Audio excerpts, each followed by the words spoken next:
आज आम जो तेंतुलिया समवाय समिति आज आम मंडी उद्घाटन है। आम बोर्ड मेंबर आम सेक्रेटरी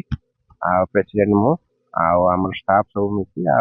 चाषी मैंने भी आसते। आज मंडी उद्घाटन है। आमर पंजीकृत हो 1378 पंजीकृत हो जो चाषी मैंने पंजीकृत कर आम से 1378 ही समस्त को आम अनुरोध करुचु जे धान सुखिला धान आण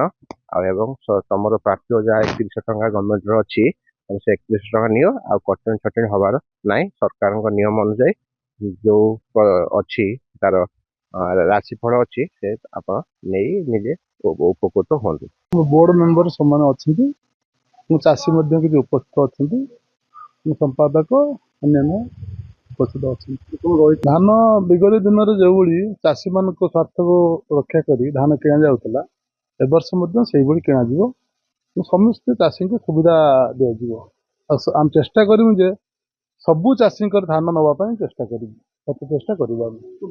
ना बाहर धान आमर जी चाषी धान दिखती से धान सब अच्छे एक्सट्रा कौन धान किए कौटी दौथो से आम कहीपर कि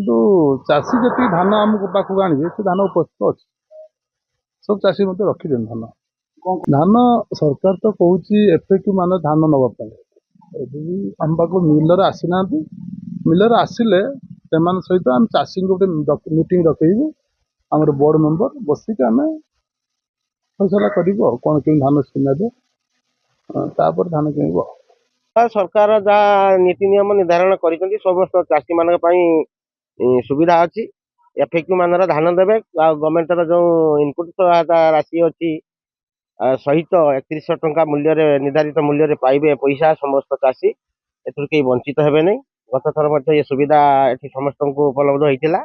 आ वर्ष आम से पूरा अनुकरण करें चेष्टा करूँ।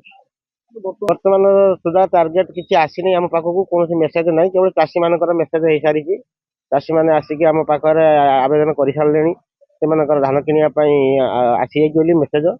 तेणु आसंता केबे कौन फाइनाल हम से आमको ऊपर ऑर्डर आसने आरंभ कर हाँ निश्चित टी विलंब होेतु जनवरी 5 रु मेसेज अच्छी आज 6 तारीख है एपर्तंत कौन किसी जांच हो पारि धान किणार प्रोब्लेम देखाइले निश्चित चाषी हैरान हे तेणु आम सरकार को अनुरोध करुचु एटा निश्चित बहुत शीघ्र आरंभ करने प्रयास करूँ।